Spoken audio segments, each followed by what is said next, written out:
Hello viewers, இன்னைக்கான cricket அப்டேட்டில் நம்ம பார்க்க போகிற ரொம்ப ரொம்ப முக்கியமான ஒரு பரபரப்பான தகவல் என்ன அப்படின்னு பார்த்தீங்கன்னா, இந்திய கிரிக்கெட்டின் இளம் சென்சேஷனான வைபவ் சூரியவன்ஷி தற்போது அனைவருடைய கவனத்தையும் ஈர்த்து வரக்கூடிய நேரத்தில் அவரை இப்போதே சர்வதேச கிரிக்கெட்டுக்குள்ள அவசரமாக கொண்டு வரக்கூடாது அப்படின்னு தென்னாப்பிரிக்க முன்னாள் வீரர் டேரியல் கலினின் ஒரு எச்சரிக்கை விடுத்திருக்காரு. அந்த 15 வயது பையன் வாழ்க்கையை அழிச்சிடாதீங்க அப்படின்னும் இந்திய கிரிக்கெட்டை எச்சரித்திருக்காரு முன்னாள் வீரர் அப்படின்னே சொல்லலாம். அவர் ஏன் அந்த எச்சரிக்கையை விடுத்திருக்காரு, அவர் என்னெல்லாம் சொல்லியிருக்காரு அப்படிங்கிறத பற்றின தகவலோடு இன்னும் பரபரப்பான கிரிக்கெட் அப்டேட்ஸை நாம் தொடர்ந்து பார்க்க போகிறோம். ஸோ இந்த பதிவு உங்களுக்கு மிக பயனுள்ள விகிதத்தில் இருக்கும். வீடியோவை ஸ்கிப் பண்ணாமல் கடைசி வரைக்கும் பாருங்கள். வீடியோக்குள்ளே போகிறதுக்கு முன்னாடி இது வரைக்கும் நீங்கள் நம்ம சேனலை சப்ஸ்கிரைப் பண்ணலை அப்படின்னா உடனே சப்ஸ்கிரைப் பண்ணிக்கோங்க. அப்படியே பக்கத்தில் இருக்கக்கூடிய நோட்டிஃபிகேஷனுக்கான பில் பட்டனையும் ப்ரெஸ் பண்ணிக்கோங்க. சரி நேயர்களே, வாங்க வீடியோக்குள்ளே போகலாம். இந்திய கிரிக்கெட்டின் இளம் சென்சேஷனான வைபவ் சூரியவன்ஷி தற்போது அனைவரினுடைய கவனத்தையும் ஈர்த்து வரக்கூடிய நேரத்தில் அவரை தற்போதைய சர்வதேச கிரிக்கெட்டுக்குள்ள அவசரமாக கொண்டு வரக்கூடாது அப்படின்னு தென்னாப்பிரிக்க முன்னாள் வீரர் டேரியல் கலினன் எச்சரிக்கை விடுத்திருக்கார். கிரிக்கெட் வரலாற்றிலேயே எந்த ஒரு 15 வயது வீரரும் சந்திக்காத அளவிற்கான அதீத பொது கவனத்தையும் விளம்பர வெளிச்சத்தையும் சூரியவன்ஷி தற்போது எதிர்கொண்டு வருகிறார்.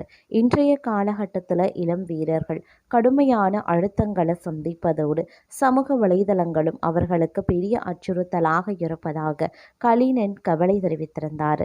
சச்சின் டெண்டுல்கர் போன்ற ஜாம்பவான்கள் இளம் வயதில் வந்தபோது அவர்களை சுற்றிலும் பொறுப்பான மனிதர்கள் வழிகாட்ட இருந்தனர். ஆனால் இன்றைய டிஜிட்டல் உலகத்தில் கோடிக்கணக்கான மக்களின் விமர்சனங்கள் ஒரு குழந்தையை நேரடியாக வந்தடைகின்றன என்று அவர் சுட்டிக்காட்டியிருக்கார். எனவே சூரியவன்ஷி தற்போதே சர்வதேச கிரிக்கெட் IPL என்ற வணிக உலகிற்குள் சிக்காமல் வீட்டில் தனது தேர்வுகளுக்கு படிப்பது, நண்பர்களுடன் தெருவில் கிரிக்கெட் விளையாடுவது என தனது குழந்தை பருவத்தை இயல்பாக வாழ அனுமதிக்க வேண்டும் என்றும் அவரது திறமையை சரியாக கையாளவிட்டால் விபரீதமாக முடிந்துவிடும் என்றும் நிர்வாகத்திற்கு அவர் கோரிக்கை விடுத்திருக்கிறதும் குறிப்பிடக்கூடிய ஒரு விஷயமாகவே பார்க்கப்படுதுங்க.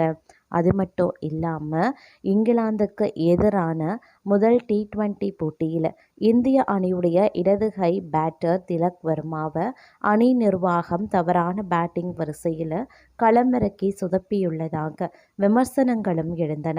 தலைமை பயிற்சியாளர் கௌதம் கம்பீர் மற்றும் கேப்டன் ஸ்ரேயஸ் ஐயர் கூட்டணியின் இந்த தவறான யுத்தி ரசிகர்களிடையே அதிருப்தியை ஏற்படுத்தியுள்ளது. இங்கிலாந்துக்கு எதிரான முதல் போட்டியில் 9வது ஓவரில் 5வது வீரராக திலக் வர்மா களமிறக்கப்பட்டார். அப்போது இங்கிலாந்து அணி Adil Rashid, Liam Dawson, Phil Jacks போன்ற சுழற்பந்து வீச்சாளர்களை பயன்படுத்தியது. சுழற்பந்துக்கு எதிராக தடுமாறும் திலக் வர்மா சுழற்பந்து வீச்சில் 8 பந்துகளை சந்தித்த 9 ரன்கள் மட்டுமே எடுத்திருந்தார். ஒட்டுமொத்தமாக 13 பந்துகளில் 13 ரன்களுடன் அவர் வெளியேறினார். ஆனால் அவருக்கு பிறகு களம் இறங்கிய சிவம் துபே சுழற்பந்து வீச்சில் 12 பந்துகளில் 25 ரன்கள் விளாசி ஒட்டுமொத்தமாக 21 பந்துகளில் 42 ரன்கள் குவித்து அசத்திருந்தார். புள்ளி விவரங்களின்படி சுழற்பந்து வீச்சாளர்களுக்கு எதிராக திலக் வர்மா தொடர்ந்து தடுமாறி வருகிறார்.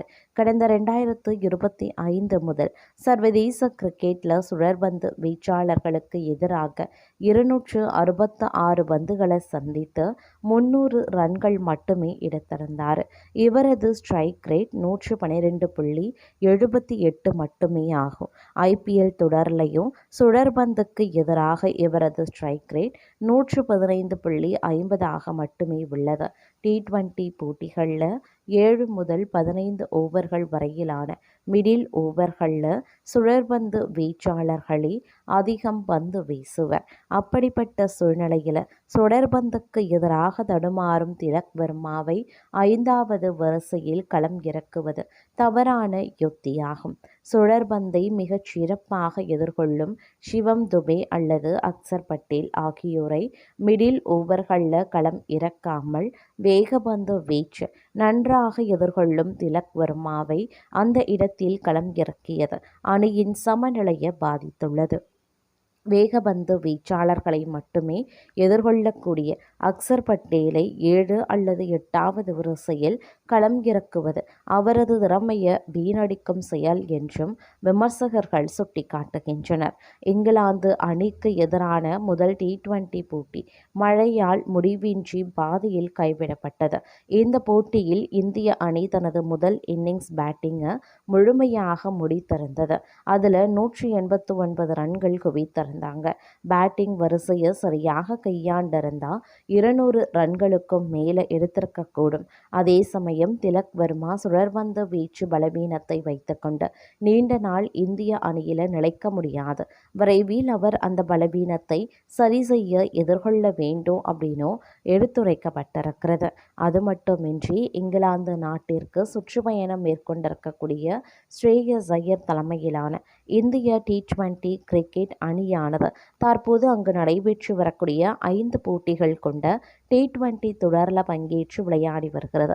இந்த தொடரின் முதலாவது T20 போட்டி நேற்று நடைபெற்ற வேளையில் அந்த போட்டியில் டாஸில் வென்ற பெற்ற இந்திய அணி முதல்ல பேட்டிங் செய்வதாக அறிவித்திருந்தாங்க.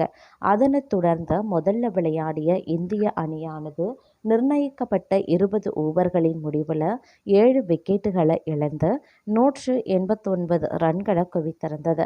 அதற்கு பிறகு இங்கிலாந்து அணி விளையாடுவதற்கு முன்னதாக மழை பெய்ததன் காரணமாக மீண்டும் போட்டி நடைபெறாமல் போயிருக்கு. அதனால் எந்த அணியும் வெற்றி தோல்வியின்றி போட்டி முடிவுக்கு வந்ததாகவே அறிவிக்கப்பட்டிருந்தது. இந்த நிலையில் இந்த போட்டியின் போது இந்திய அணியின் சார்பாக துவக்க வீரராக விளையாடிய அபிஷேக் சர்மா 24 பந்துகளை சந்தித்து 6 பவுண்டரி மற்றும் 4 சிக்சர் என 59 ரன்கள் குவித்து அசத்தினார். அவர் நேற்று அடித்த இந்த அரை சதத்தின் மூலமாக KL ராகுலின் சாதனை ஒன்றினையும் அபிஷேக் சர்மா தகர்த்துள்ளார். அந்த வகையில் அவர் நிகழ்த்திய சாதனை என்ன அப்படின்னு பார்த்தோன்னா, இங்கிலாந்து மண்ணில் குறைந்த பந்துகளில் அரை சதம் அடித்த இந்திய வீரராக KL ராகுல் முதலிடத்தில் இருந்தார். கடந்த 2018வது ஆண்டு மான்செஸ்டர் நகரில் நடைபெற்ற போட்டியின் போது KL ராகுல் 27 பந்துகளில் அரை சதம் கடந்திருந்தார். இதுவே இங்கிலாந்து மண்ணில் இந்திய வீரர் அடித்த அதிவேக அரை சதமாக இருந்து வந்திருக்கிறது. அதே நேரத்தில் நேற்றைய போட்டியில் அபிஷேக் சர்மா 20 பந்துகளில் இங்கிலாந்து அணிக்கு எதிராக அரை சதம் அடித்து இங்கிலாந்து மண்ணில் அதிவேக அரை சதம் அடித்த இந்திய வீரர் என்ற சாதனையை நிகழ்த்தி இருக்கிறதும் குறிப்பிடக்கூடிய ஒரு விஷயமாகவே பார்க்கப்படுகிறது.